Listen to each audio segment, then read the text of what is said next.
What's going on, everybody? Welcome to Movie Talks, the only podcast you need for all your movie news, movie reviews, and more. Episode 66. We are Pick up charging it. six. Ooh, we're charging ahead just like Napoleon. So, Yeah, that's not your it's worst. just not bad. That's not bad. Normally, I obliterate it out of the park, like the Netflix brand new action Yep. adventure, not adventure, Sure did. action comedy. And then, sometimes you win some, you lose some with Babeziila versus the zombie horde. So it Yep. is stay around for the end one because it is something. It is it is Yeah, it's gonna be really fun to something. talk about. Really fun. I've been sitting on this for 2 weeks now, so it's I can see why you were excited for me to watch it. Let's put it that way. Yep. So let's get straight into it and start obliterating this movie news. So El Roth is cooking up a sequel to the Thanksgiving movie that's just come out. The new Thanksgiving horror film is getting a sequel. I don't know. We didn't even review that. Nah, look, Thanksgiving isn't big in Australia, so I don't know. For me, it was like, I don't really care that much. So I was like, whatever. Yeah, no, that's very fair.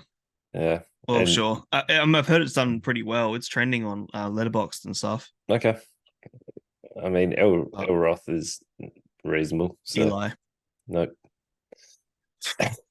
Nope. Nope.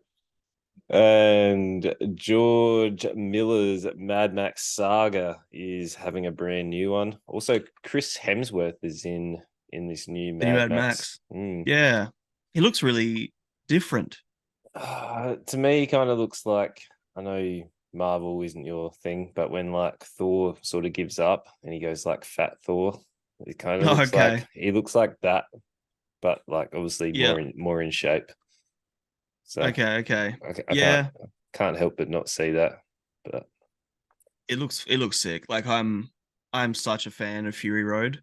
Yeah, it was my favorite movie of the year in whatever year that was. What year was that? I don't know, 2020 something. I think 15. Damn, there you go. Wow, right. Yeah, right. There you go. Yeah. So I am really excited for this. And I sort of know people who were like in the cinematography department through just other people. It's kind of weird. So yeah, I heard some bits and pieces about this a few months ago as well from different perspectives. So I'm excited. It's gonna be sick. I don't know why is it Anya Taylor-Joy is Furiosa. I think she's too like beautiful. She's too pretty, but like I just feel like Furiosa is such a. But why can't pretty people also be badass, aggressive, living in the wasteland? Yeah, I don't know. She doesn't strike me as an action hero, I suppose, is my point. Okay. Who knows? We'll see.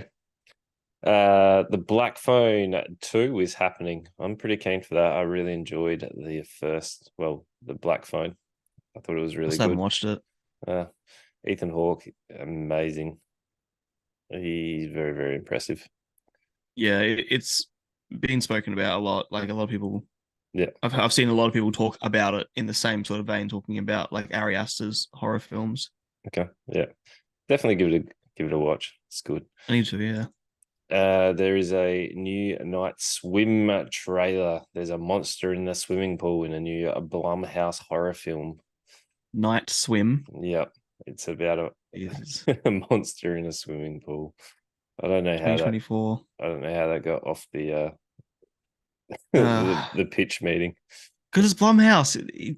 Throw money anything. And again, like I mentioned like a few weeks ago, producer of The Nun and producer of Megan with a 3. I love that that's what we call it now. Yep. Megan with a 3.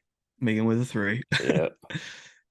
But yeah, it's just interesting that that's now what they use as like, look at what we've made in the past. Like that's their reference of we make good stuff. Megan with a 3. And I didn't think it was like good, but Anyway, Night Swim. Not excited. No. Stephen King is getting The Long Walk to be adapted by the Hunger Games director Francis Lawrence. So Stephen King, I reckon there'll be a Can you time say that where again? A bit more as a sentence. Stephen King is getting another book adaptation, which is called The Long Walk. Okay. And it's by the Hunger Games director Francis Lawrence. Yes. Yeah. Okay, cool. Yeah. Interesting. Is it, do you know, I was going to ask you follow-up questions, but my bad. I wonder if it's an actual novel or if it's a novella, because we keep seeing people turn Stephen King novellas, little short stories, into feature lengths and butchering the fill-in. Yeah. So we'll see how this goes. But I like him. I think Francis Lawrence has, done pretty well. Yeah. I don't know. I feel like, is there going to be a point where Stephen King runs out of like book stuff for them to adaptate, and they're just like heaps of his stuff has been made into films or TV shows or whatever. Like he has produced 65 novels and novellas, I just found out. He's written over 200 short stories. Wow, all right. So they won't run out anytime soon then. Yeah, the fact they keep turning short stories into feature lengths. Yeah. Yeah. Yeah. There you go. Yeah. That dude did a lot. Jesus. Yeah, it's insane. And there's not much for movie news. That's pretty. Oh wow. Yeah, that's pretty much a bit of a quiet. I saw news. I've got a fucking like little bug in here.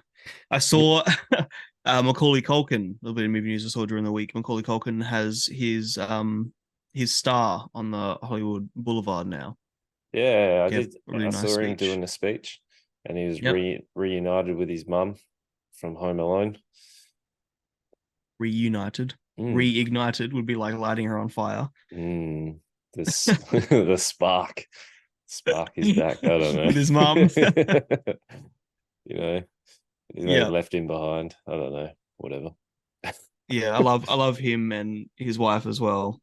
Yeah, his wife's in the Disney realm. Yeah, I forget her name, but yeah, she's she is also the voice of in Blue Eye Samurai. I think I mentioned this back then. Yeah, but she's the voice of the princess. That's right. Yep. Well, full circle. Yeah, let's move on to our first big item off the rank, which I know you were keen about. I wasn't that keen. Yep. I do like Ridley Scott and I do like Joaquin Phoenix. So this is on Apple TV. I'll let you kick it off, but it is worth noting that there's going to be a Ridley Scott release, which is on Apple TV, and it's 4 hours. Sure is. It's 4 hours. I feel like this is their attempt at trying to get an Oscar, because you can't win an Oscar unless you have a theater release. So this is 2 hours and 20, about 2 hours and 27 minutes or something or other, not including credits. Okay. I thought it was like 240, but I can't remember now. Yeah. The official runtime is 2 hours and 38 minutes. Yes, it is. Yep. 158 minutes. Yep. So I feel like this was cut just so that they could release it in a theater release. Because if you're going to release a 4-hour film, I'm not going to movies to see a 4-hour film, not unless there's an intermission or something. I'm not sitting there for 4 hours. Yeah, look, even I would struggle. I've done 3.5-hour films at the movies, but like Return of the King, I reckon, is the longest I've sat for a movie release. And that was 3 something. Was it? Pretty sure. I thought it was under 3. I'm pretty sure. But I'll look that up. You kick us off. I'll get into it. Napoleon. Yes. So, as Ryman said, directed by Ridley Scott, the great Ridley Scott. Joaquin Phoenix, obviously done a lot of them. Like, he's right now, people are talking about the best actor out there, and he's always on everyone's lips in that way. What'd you find out about Lord of the Rings? 3 hours and 21 minutes. 320. Wow, I didn't know it was that long. And they have teamed up to make Napoleon, It is a personal look at the French military leader's origins and swift, ruthless climb to emperor, viewed through the prism of Napoleon's addictive, volatile relationship with his wife and one true love, Josephine. So this starts with the beheading of Marie Antoinette, like literally first scene. So that's, the time period talking about French Revolution and, the unrest in Europe. And not that there ever was really rest, but you know what I mean. And so as this is Napoleon who, if you go online and try to look up, because I wanted to learn a little bit about him prior. So I was like, I'll watch something. But every video I found that was going through the Napoleon's life was like 50 minutes to over an hour. And I didn't want to sit through something that big, so I didn't bother. I just watched the movie. My point is, he has a huge life to cover. And this movie, well, the version we've seen only covers a pretty short period in his life. It doesn't even go into all of his like Napoleonic policies, which are quite famous supposedly. It just sort of covers a few of his battles, the Battle of Three Emperors, and the Napoleonic Wars at the end as well.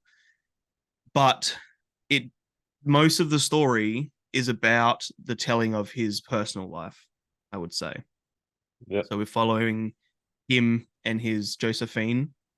It's a very turbulent relationship. They're like best friends. They get along so well.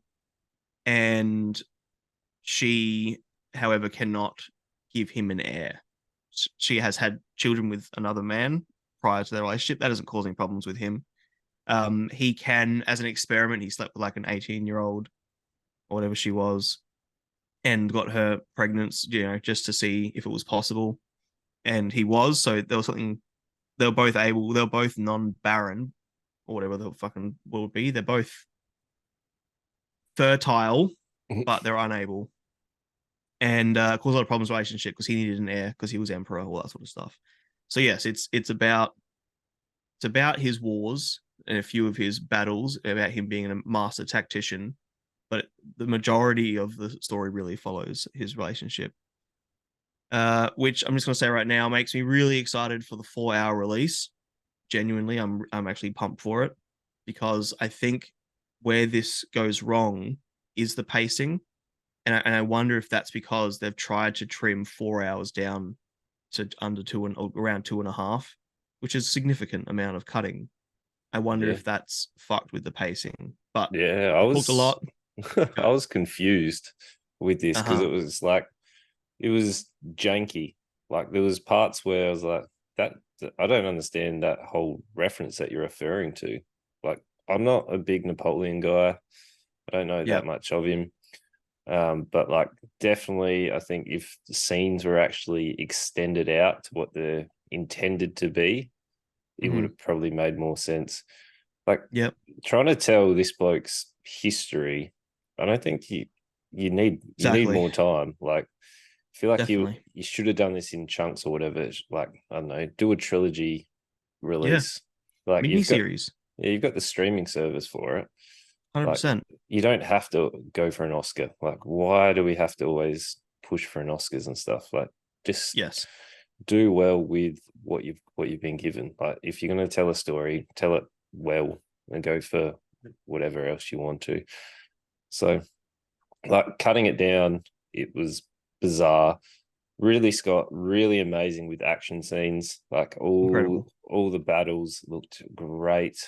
The like brutality of the action scenes are fantastic.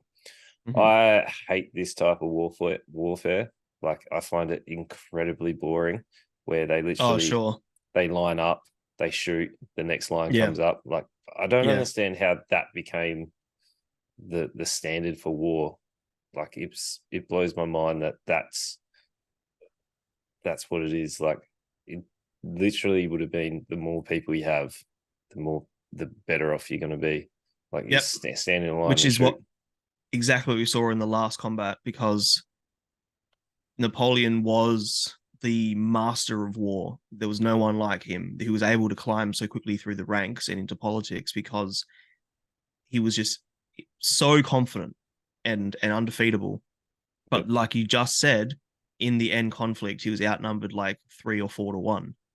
And no matter how fucking good you are in a realm of or in a world of firepower like this, it literally is just numbers. Yeah, it annoys me. That's Yep, why I yep. like medieval stuff where it's like there's actual strategy being employed, and you've got like the archers There's and. still a lot of strategy here. I'm not saying that. I just don't like that type of like war combat. I just find it boring where they just What is line up and shoot. what's the difference between medieval and this though? Because really medieval is the same as this, but archers have been taken place by muskets. Yeah, but I find medieval is like you've got your infantry where they go out and your best swordsmen generally So is do this. well, and then you've got everything else that comes around. It's Where cavalry with swords. yeah, but this But is they rely more on guns than this. Yes, they yes, do. yeah. I'm Yeah. just saying I don't like this type of warfare. I feel like for me this is less interesting, but that's my problem. Yeah, yeah. Where You got your favorite time periods. I yeah, like that. where I think this movie did quite well. Walking Phoenix, really, really great as Napoleon. I Incredible. I found Vanessa Kirby really good. Yep. Very, very She's great. unlikable. And to her credit, Unlikable. I didn't like her at all. Okay. How come? Because you kind of meant to. You're meant to Yeah, like their relationship. You kind of it's a romance for 2/3 of the film. really. I found her to be like not really into Napoleon at all. She was just there. She was like cheating on him. She was off doing whatever she wanted.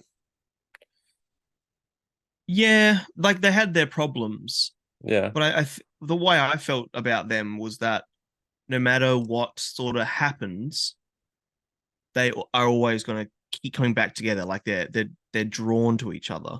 No, they both needed to cut ties for the sake of both people. But yeah, you're not wrong. Mm, You're yeah. not wrong. But I think that's so different from like yes, that's probably logic, but the heart isn't logical. Yeah.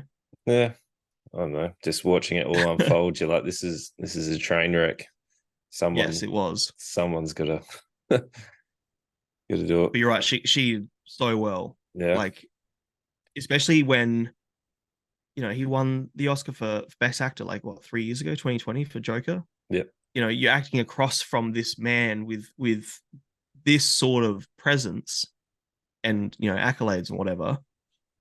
And yeah, she's fucking held her own. Their Yeah. scenes were great. Well, I knew her from Mission Impossible and Fast and Furious. Oh, I've seen none of them. Yeah.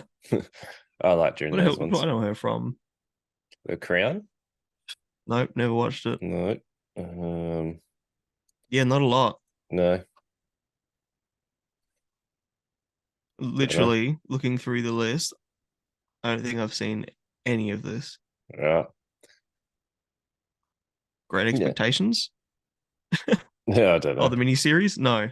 Wow, I don't think I've seen her in anything, literally. Yeah, right. Yeah, well, she did well. I'm impressed.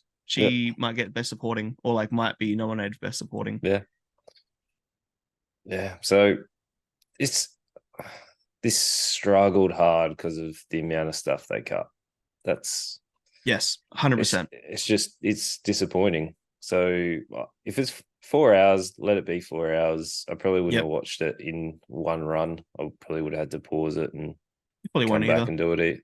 I won't. Mm-hmm. I won't watch the new the 4 hour release. I feel like I'm done. You won't? No, I got what I needed Oh, from this. Nah, you're right. you got no chance. Yeah, but you can watch it in like, you don't have to sit down and watch it in one sitting. You can watch it at like, an hour here, an hour there, Yeah, maybe. like a TV show instead. I still got other things to watch, but like, it's not Ridley Scott's best film. It's done No, well. it's not his best. No, it's better than I thought it was going to be. I was, yeah, I actually thought it was going to be better. okay, I liked it. I still had a really fun time with it. And like I said, I'm excited to watch the 4-hour version, which must be a good thing. But I was expecting a more like powerful movie, I suppose, because there's probably no more powerful person in our fucking history, like a Genghis Khan movie potentially. Genghis Khan would be But sick. yeah, that'd be very Genghis awesome. Khan is incredible. I love Genghis Khan's history. Yeah, exactly. But it's such a huge story to tell that it would need to be this fucking grand epic. They Whereas tried to this do that with didn't feel Marco like that. Polo. I haven't seen that. Yeah, don't worry. Okay. So, But yeah, when you compare this to shit like The Martian and Blade Runner and Alien and um, like it's not. Gladiator.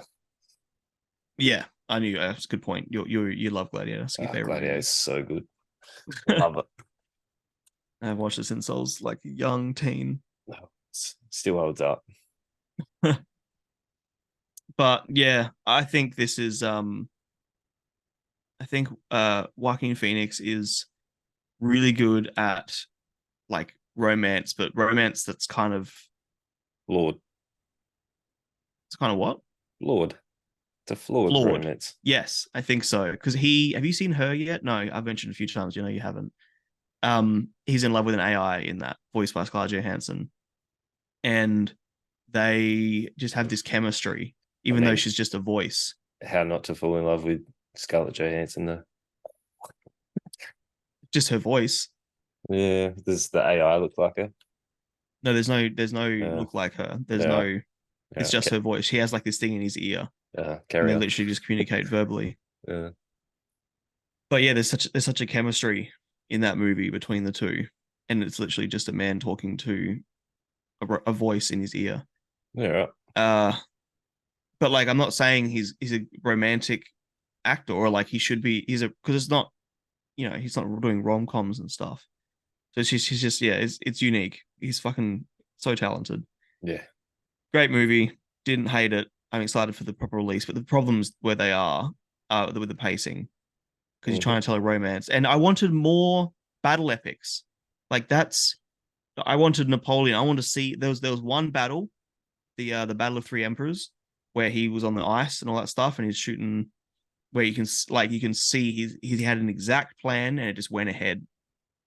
That's what I wanted more of, and I'm really hoping that the full version has a few more of those battle scenes.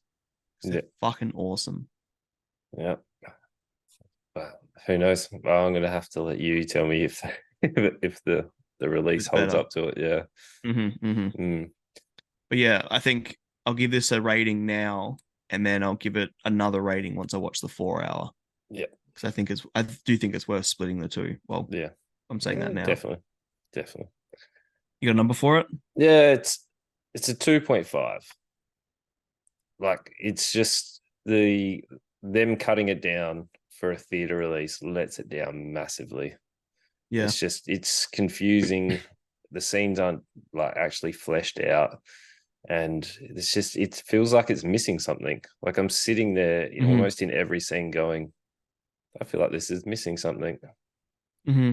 And it's never kind of reached that point of like full satisfaction. Yeah. It's just never quite there. So I wouldn't recommend this. I'd hopefully recommend the 4 hour release. Yeah. Yeah, that's where I'm at right now. Yeah. I mean, we haven't even discussed how fucking incredible everything looks, though. Mm. We sort of say how good the action scenes are, but visually, this is beautiful. This is 200 million. So it's expensive. It's one of the most expensive movies of the year, but it's visually spectacular. Sounds incredible. Every fight scene, like you said, the man knows how to do action scenes so well. Yeah. I think all that makes it a 4. I still got a lot out of it, and I'd rewatch this if I didn't know there was a 4 hour version coming out. Okay. But yeah, there's a lot of problems with the pacing and sort of the general story structure. I wanted more from Napoleon's life than it felt like it was mainly romance, where there's so much more to that man's life. Oh yeah. But yeah. So I don't know. I'd say watch it. But if you're Oh, willing to wait for the 4 hour, wait. I was just left a bit disappointed in like Yep. most scenes. Yep. So A little bit of yeah, movie blue balls. I guess so. That's probably a good way to call Yeah. it. Yeah, but let's move on to something I've been very, very keen for. uh, Yes, it is. yeah. That's how I feel so far. Yeah. We'll Yeah. talk. Let's move on to Obliterated, the brand new Netflix action comedy drama. An elite special force team tracking a deadly terrorist network hell bent on blowing up Las Vegas.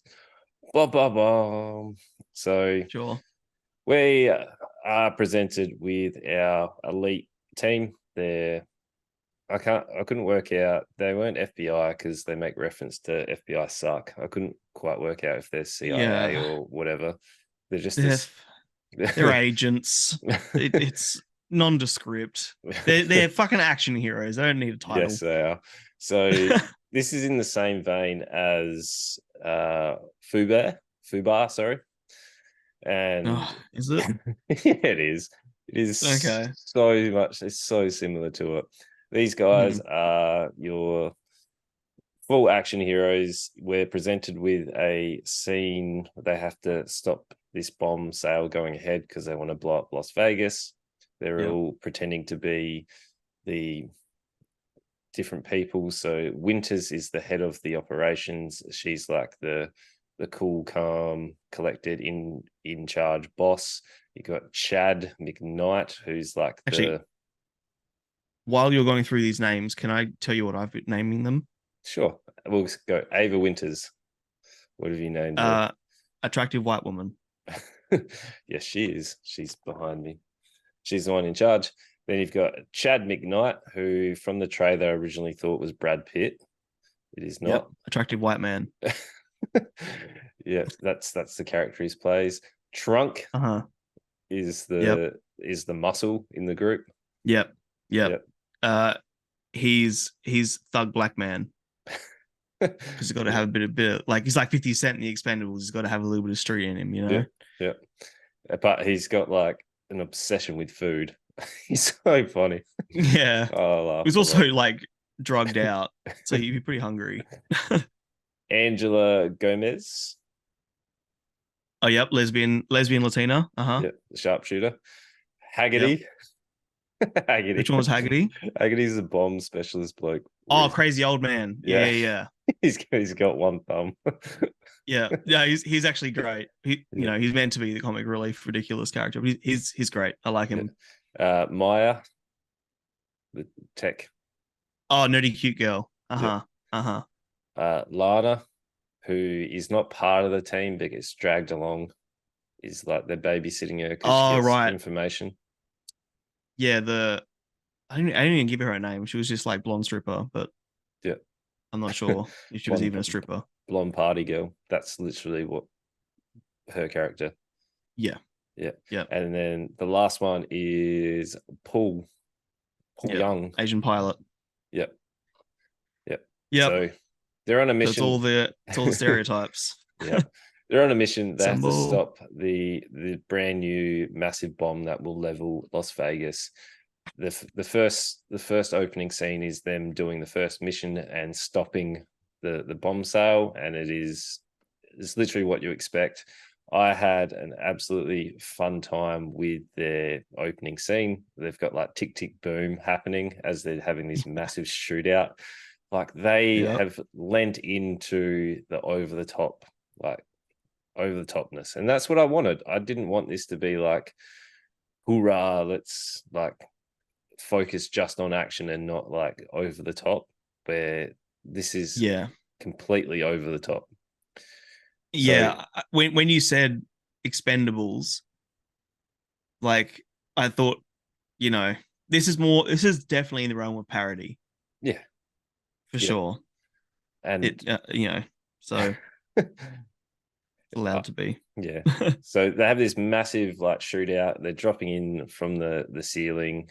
You have like tick tick boom going on while they're having some slow mo shooting stuff. Like it's Yeah. They fun. have a It's silly. Yeah, they have a bad guy points gun at good guy, a second good guy shoots bad guy and says cool line moment. Yeah. He like shoots.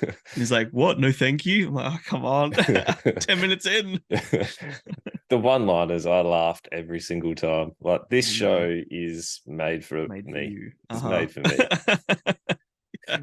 Like, I was loving every minute of it. Not every minute of it. There was about second episode, I was like, all right, maybe it's time to move on a little bit from this gag. But after they stopped the first bomb, and then they've gone, all right, it's time to party. And I was like, Yes. oh, okay. So they're partying, they're drinking, they're doing drugs, they're in this like not unwavering, but like this carefree, like we've saved the world. Yeah. Let's party. Yeah. Yeah. There's this whole sort of love triangle where Winters and McKnight hate each other. They're always at each other, and you kind of see it coming. You have tech girl Maya, who's really wants McKnight, and then she's like making friends with Winters. They have like this back and forth sort of bonding moment, but then Winters and McKnight sort of get it on and doesn't quite happen. And then there's a love triangle because Maya In finds walks nerdy cute girl with doing the cream varsity on her. blues. Yeah, You varsity haven't seen. blues, cream and cherries. Yep. Yep. And then all of a sudden we find out that the twist is the bomb is still out there, and they have to then go out and save the world while they're under the influence of alcohol and drugs. So Yeah.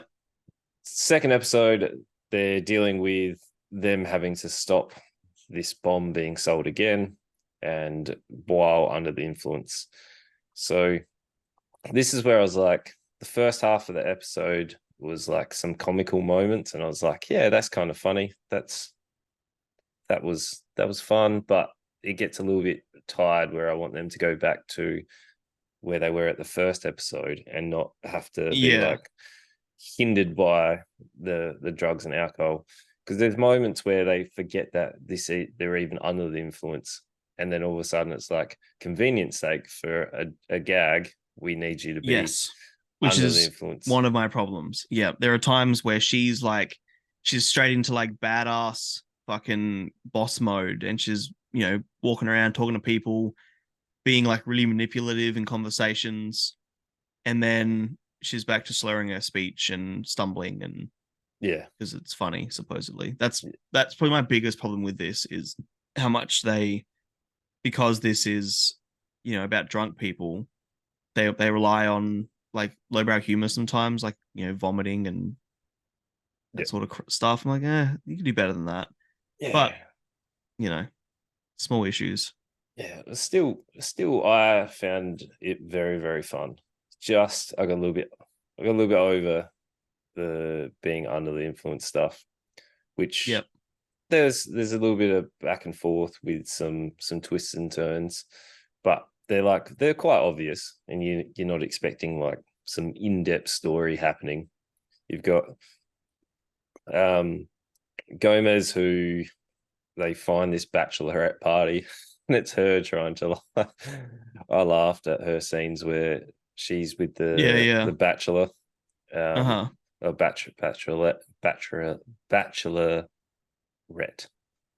Yep. Yep. Good job. Yeah. And she's like taking photos, and Uh-huh. they're in like this strip club, and he's like, no boobs here. Yeah. She's just taking. No, it's just That's right. Yeah, that's right. Yeah. Yeah, they're pretty like, pardon the pun, balls to the wall with it, like nudity and stuff like that as well. Because you see like old man Dick, and we actually had quite a nude week, if I'm honest. Yeah. Yeah. Actually, everything we watched this week, I think even Napoleon had a bit of boob. Trying to think back bit. now. No, it had some sex scenes. I don't think they went into. Sure. Yeah. But yeah, this is like, they're pretty upfront with all that stuff, and I like that. Like, there are times where movies and TV shows can rely on it. We'll talk about Babeziila soon, but I think it's done for the sake of comedy. It's not trying to be sexy. It's not trying to be like there are times in Game of Thrones where I think they were trying to actually like create erotic scenes. This is just funny. Like every time that there was nudity or anything like that, it was for a punchline, it was for a gag. Everything was for I a think I gag. prefer that. Yeah. Yeah. Look, I started watching this, writing my notes like I was watching the Expendables, and I watched all three. I was like, okay, I'm glad I'm finished and that I don't watch anymore.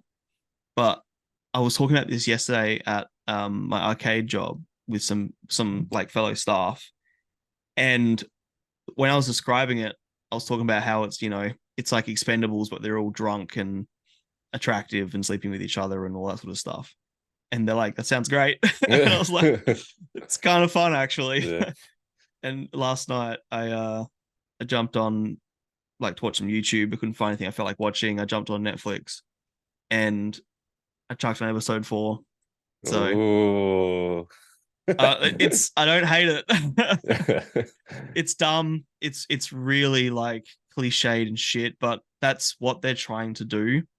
Yep. There are moments where it feels a little bit like Brooklyn Nine-Nine, not as witty with its writing.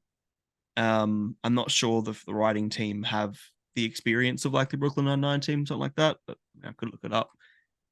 But it's really fucking silly, and that's its selling point.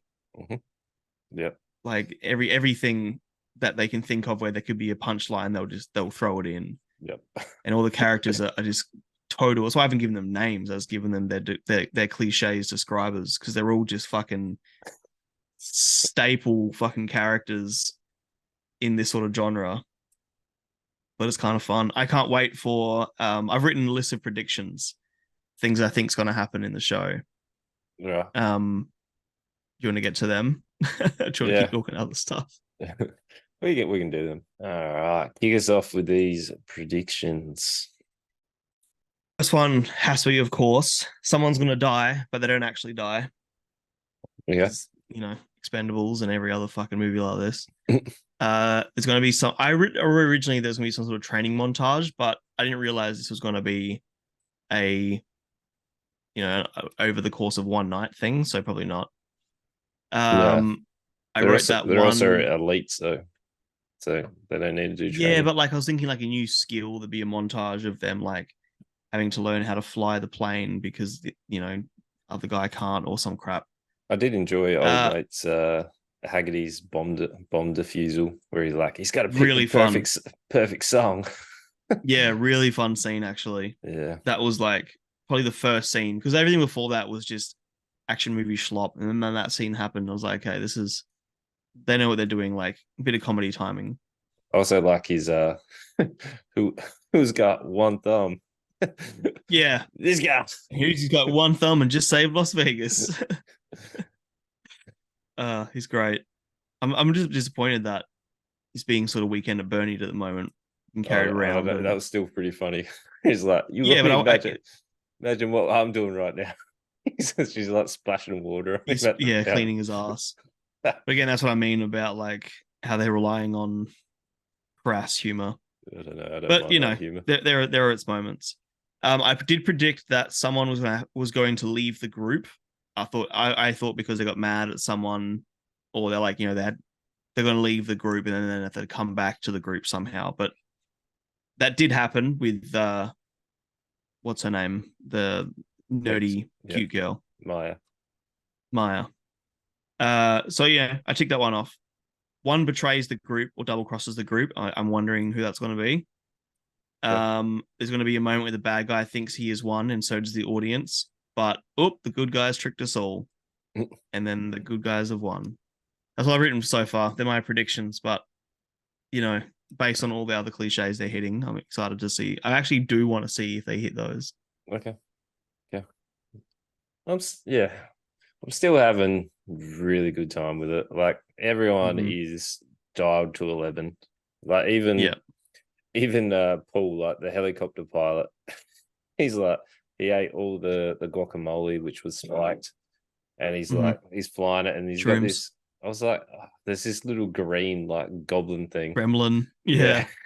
which doesn't look overly good, but his No, lines are pretty funny. Like I that's laughed. part of his charm. Yeah. Do you remember in Brooklyn Nine-Nine, there's that Pimento guy? He's another officer who works somewhere different, and he and Rosa Diaz have like this romance, and they get married, and Oh yeah, and he's like fucking crazy, and yeah.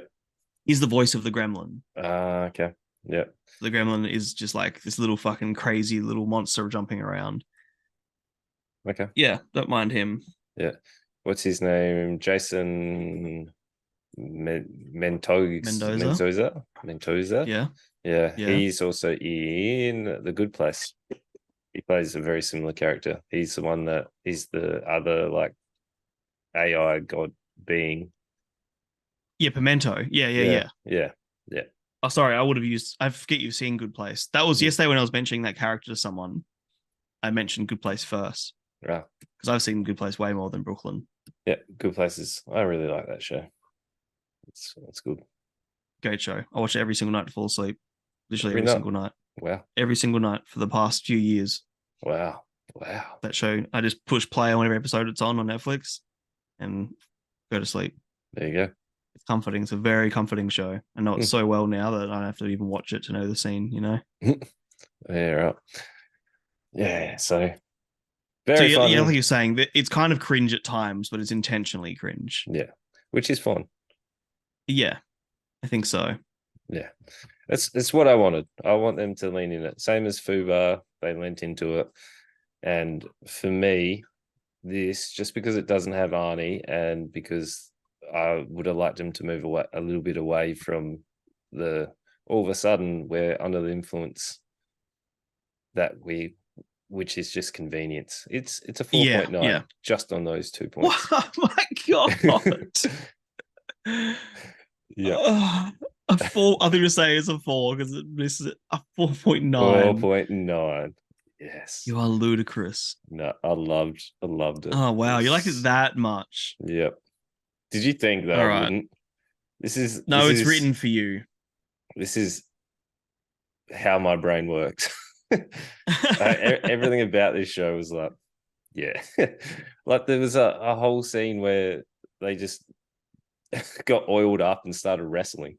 Yeah, no shit. It's just like, all right. And she came in and beat them. Yeah. Yeah, wow. That high. Like, okay. I loved every minute of it. It's not horrible, I suppose. That's the thing. Like you said, it's not for me. Well, sorry, you've said. So I was writing down what you wrote. I shouldn't have got myself distracted. I was writing stuff. What you scored it. This is made for you. Again, while I was watching, it's just like when I was watching Fubar, I knew that you were going to get way more out of this than I did. Yeah, I did. But it grew on me. Like the first opening action scene where they're going to the bomb and, you know, kicking fucking windows in and shooting up everyone and all that sort of stuff. I'm just like, this is really, really shit. I don't like just shooting people action scenes. Every single shooting people action scene feels like every other shooting people. I can't wait for them to be over so we can move on to story. But past that, the show got better. And like I said, the fact that last night when I was trying to find something to watch, I actually went to this means I didn't hate it as much as I thought I was going to, or at least the first, like the first episode, or maybe even the first half of the first episode. I'm like, this is dumb. I don't care. But I hope that they sober up and this becomes a bit more, you know, just more, bit less relying on haha joke because drunk, haha joke because high. Because I'm getting a bit over it. There was one scene, McKnight's bashing his bloke, and he's like, "That's right, I beat you on 12 beers and no sleep." He's just bashing his bloke. Yeah, funny. He's my least favorite character. You can tell he's a drama kid who's pretending to be like this fucking action hero. I didn't mind he's it. Not when he walks in on Trunk Trunks in the shower. Oh yeah, yeah. He's Getting like, gobby. ah! Yeah, and that whole awkward scene, and like, that they can't talk about it or whatever. And Trunks keeps trying to like talk to him about it. He's like, that didn't happen. I don't know how you can give this a 4.9 though, man. Because look, I'm still having a great time talking about it. That's why. Yeah, it is funny. I'm the Maya character, nerdy cute girl. She's like, I'm glad that she's back with the group because her little side quest, like I know that was part of the plot, but her little side quest was give me the shits. I got so sick of her character and the evil black lady character, whoever she was. Like she was just annoying. But again, if I'm being annoyed by these characters and the characters are parodies, then that's the intended reaction. Yep. So, Yeah. I can't hate it for that. You're changing your Uh opinion on it now, aren't you? Look, I liked it more than I thought I was going to. It's a 3 for me. You're gonna It's go not back to Fubar now too. I'm not what no, this Yes, is you better are. than Fubar, man. No, Fubar it's was not. really boring. The jokes in Fubar were so like Excuse dad me. level. Excuse me. No. I didn't find the No. comedy in Fubar good. The comedy in this is like a bit more, like I said, this is more down the line of like sitcom comedy, whereas Fubar felt like King of Queens. It's I like just, King of Queens. you sure do. Yeah, I do. It's just the jokes were very like obvious, whereas this is pointing out all the things I dislike. I'm just rambling at this point. It's a 3. It's better than I thought it was going to be. It's watchable. I wouldn't necessarily recommend it to people to go watch, but it's entertaining for what it is. Okay. It's fine. Okay. It's a 3. Okay. It's not a 4.9. Yeah, it you gave is. this a high score. You gave Blue Eye Samurai at 4.8 and this a 4.9. You cannot say this is better than Blue Eye Samurai. I enjoyed it more than Blue Eye Samurai. That is crazy. No. No. Have you watched more? Have you watched 4? Yeah, I think I'm on end of 5 now. Just chipping away. Nice. I'm also chipping away at Goosebumps as well. Good, actually. Yeah. I've got to get your how is Goosebumps going? Look, it's getting better. Each episode's a bit hit and miss depending on how they interpret the book or incorporate the story. But I'm really keen for Night of the Living Dummy. Like Okay. I want to see how well they do that because that's a standout book because that thing creeps me out. So I'm keen to see how they do that. That thing needs to be like the big bad. They have dummy itself. It's got that storyline's got 2 parts. So yep, I did see that. Yeah, so we'll see. Oh, I hate dummies. But let's move on to something that we're pretty keen to talk about. And oh yes, just for reference, I didn't know this thing existed. I was just randomly looking at like movies, what we could watch, and this thing popped up, and I was like, "What is this?" Because I'm looking at the cover, and the cover's got a generic mushroom explosion in the back on a highway with some very provocatively addressed women, and it's called Babeziila versus the Zombie Horde. So yep. I'm glad that their tagline is just comedy because there's there's nothing there's nothing about this that goes into pretty much any other genre. I mean the other genre is porn. pretty much comedy / pornography. So this is directed by Andrew Chambers. So he's got a couple of other he does he's got a couple of other movies which I'd never heard of this bloke. This movie had I found out these are all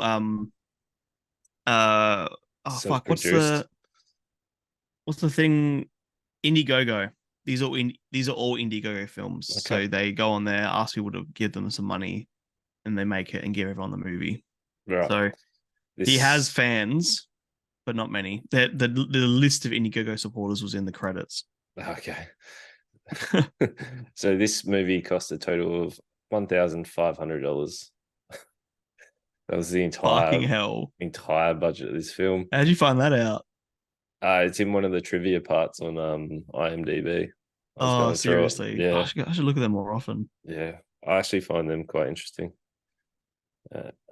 So I'll just get to the the tagline. Yeah, yeah. It seems like a normal day of booty shaking for Babeziila until the evil tweaker pimp schedule schedules. Scheme. The evil tweaker pimps, because they're like meth head pimps. to, to, Hillbillies. oh, to hypnotize the women of the internet into being their whore. They're whores. Yeah. Accidentally turns them into ravenous zombie hordes. Babeziila to the rescue. Yep. Oh, so Ravenous zombie horde. And they, by the way, every time we say the word horde, they've spelled it with a W at the start, so it's like horde. yeah. Oh God, Yep. this thing is it's it's something. I couldn't So believe what this was. Like, I wasn't even joking earlier when I said when you messaged me literally when before we even talked about potentially reviewing this. You messaged me and you're like, I'm watching this movie, Babeziila the Zombie Horde. It's pretty much softcore porn. yeah. And I was like, oh, okay, funny. And then I watched it. I'm like, this is like 50% boobs and vagina and like butthole, like really early butthole. this the opening. This is the most unique film I've ever seen. So Unique. the opening scene starts in a strip club, and it Uh-huh. is. I'm trying to find my messages to you, but the first 3-4 minutes is just her doing her Yep. strip like routine. And Like it's three random guys throwing money at her who keep they keep looking at the camera, looking at the guy behind the camera who's obviously Andrew J. Chambers. And then looking back at the stripper and throwing stuff and smiling, looking back at the camera again. Like it's fucking these guys have no idea what they're doing. did you see one point where they did like a slow mo? There's a slow mo of them like throwing money, and there's one guy is just drooling from the mouth. Oh, serious? Oh, I did not see that. Like he's God, like that's they've disgusting. purposely made him like drooling. So there's even the credits. This B Finn and Joshua Birkin is strip club guy. That's that's your Yeah, that's their entire. credited name. Yep. They had in the opening credits, fuck the MPAA, which is the Motion Picture Association. So they must have some sort of beef with the MPA, like not letting them release their movie or something. I don't understand.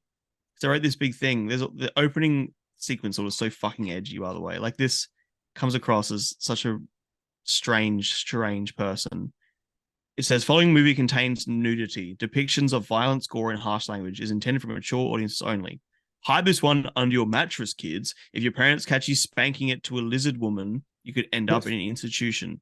And as always, fuck the MPAA. Fucking hell. I've just found my message to you. So I watched it. Okay. I said, um, I sent the IMDb, and then I go, Mm-hmm. the intro of this is crazy, saying it's for a mature audience only, and that kids should hide it under their beds. Getting Yep. caught whacking it to a lizard woman will result in you Yep. being institutionalized. And Uh-huh. then I go, it goes for 50 minutes, and there is 30 minutes of the main girl stripping or doing something sexual. First four Yep. minutes is just her strip routine. Another 4 minutes of Uh-huh. her eating an ice block, then a banana, and her washing a big cucumber and corn. Yes.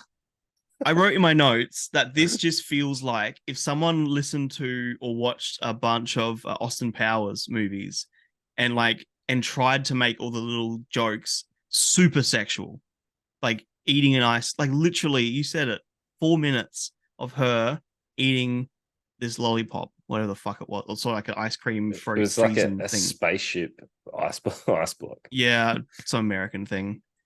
Popsicle, right?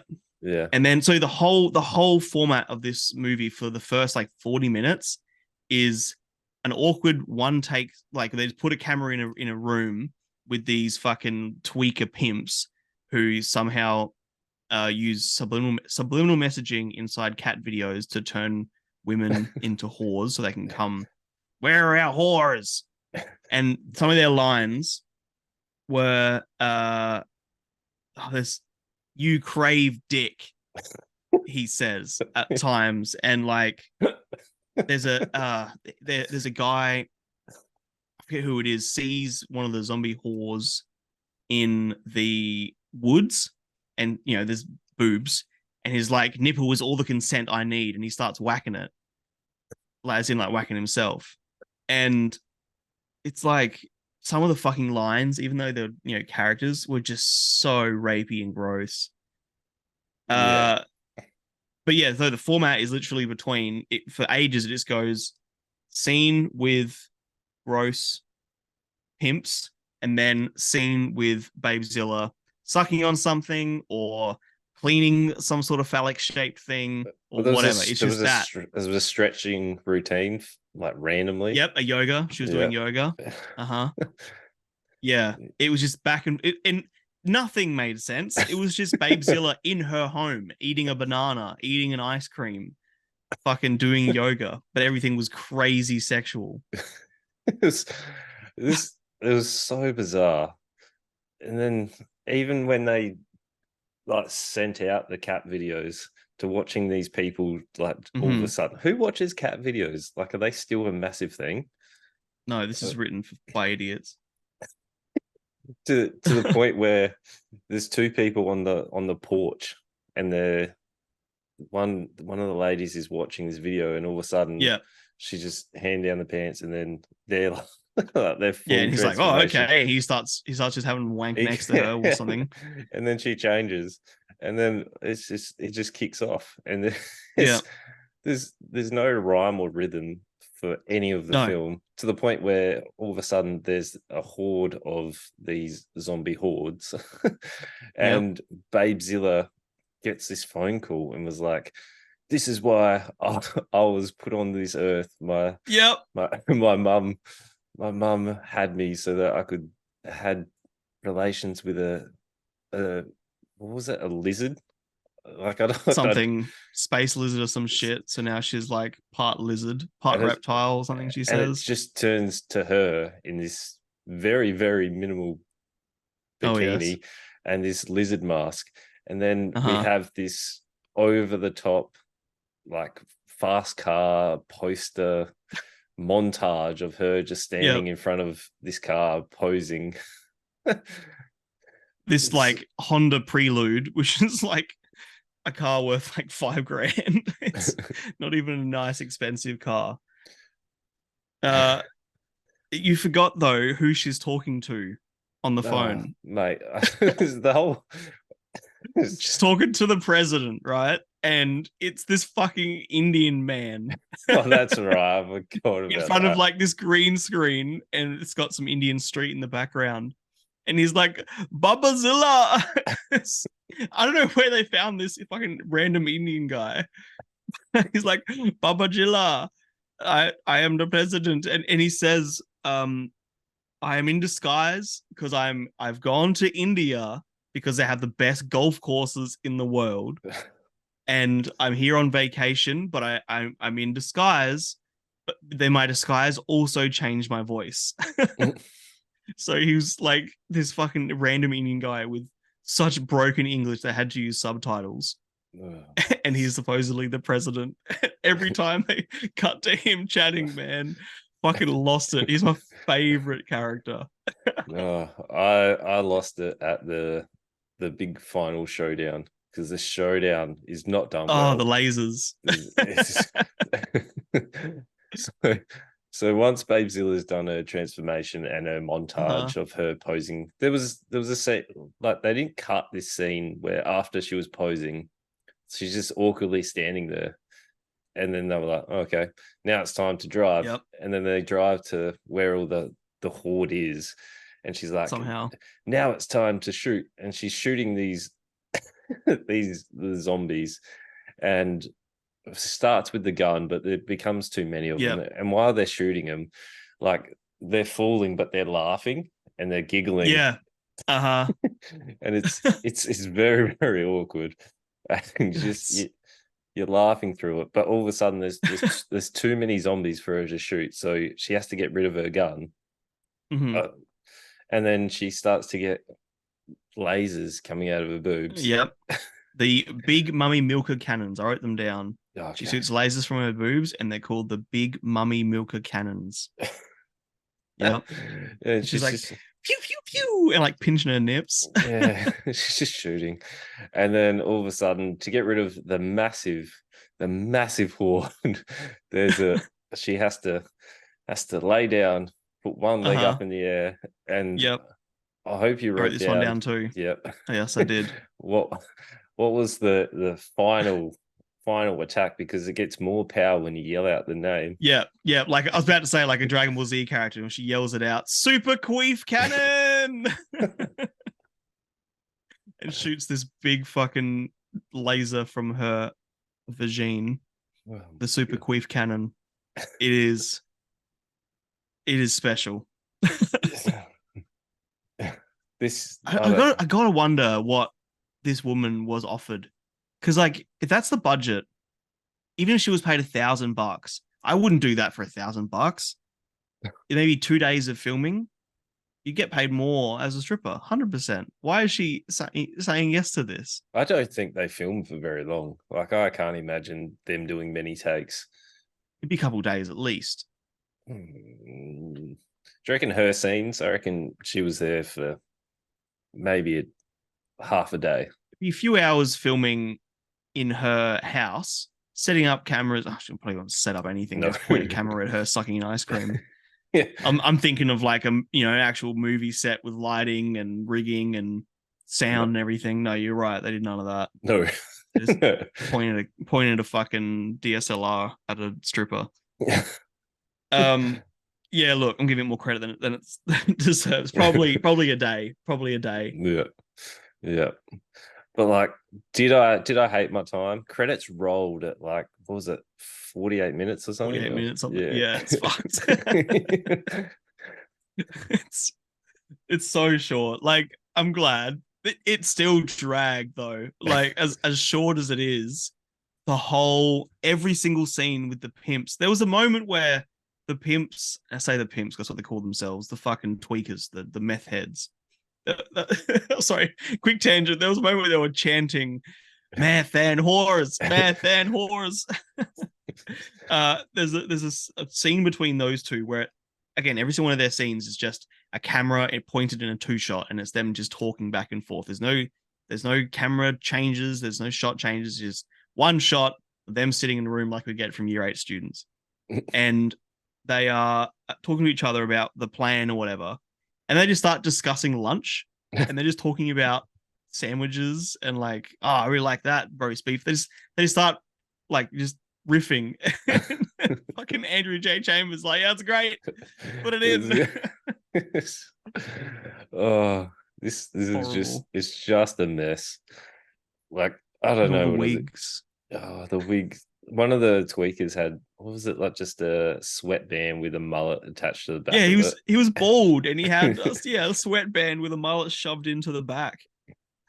And he was doing this like weird accent. They both were. Yeah, it's sometimes when you watch things that are so low budget, they come across as fun because everyone's having a really fun time on set. This had moments of that. Like, it made me laugh because it made them laugh. Like, they were just dicking around with the camera, and that within itself is pretty fun. But just looking at his directing, he's got after school lunch special, after school lunch special 2, sloppy seconds. Yep. There were posters in the pimp's room. Yeah. Babeziila vs Zombie Whores, Attack of the 50-foot Spinnicher from space, Lust, Magic, and Witches Sabbath. Sphincter. A sphincter is like an asshole. Yeah, right. Yeah. So They are not. They are not good films. No, this is like one of his movies has a 7.7. The Grindsploitation 10, milking it. But I'm quite sure if because it says segment he was a director of, so I'm not quite sure if he did one segment and the rest of it's half decent. Yeah. Because this is hot. Like there's no potential way that this guy could make anything else that's better. No. Like unless even with a bigger budget. Like if it gives like $1 million, he would still make this with more expensive cameras. And You then know you what I mean? just There wouldn't keep be any fucking $1 million. talent. Yeah, just pocket the rest. Yeah. I have so many notes for this. It's insane. I'm gonna upload them all to my letterboxd. Again, it's Lawson MTP, one word. I have way too much to talk about with this movie. The music, there were like all these songs that were written for the thing. Like that must have been a bit of budget as well. And there's one that is just like Babeziila, Babeziila. It's just him yelling Babeziila for ages. I wrote it in my notes. Whoa, Babeziila. Oh, And there's this rap called Babeziila, and yeah, it's so funny, man. Thank you so much for getting us to watch this. yeah, it was nuts.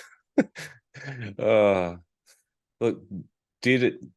Is it a good film? No, it's like Oh no, it's horrible. it has to be the lowest grade you can give it. Like Uh-huh. it'd be a 0 on the film scale. Did I enjoy it? Yes. Yes. Would I recommend people would people watch it? I would be like, watch this. This thing is nuts.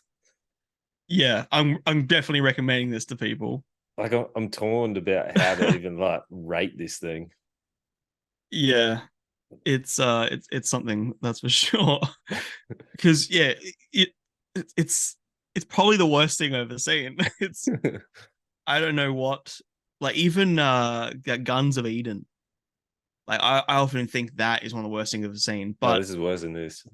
this is like there's nothing to this. That at least had like some sort of story.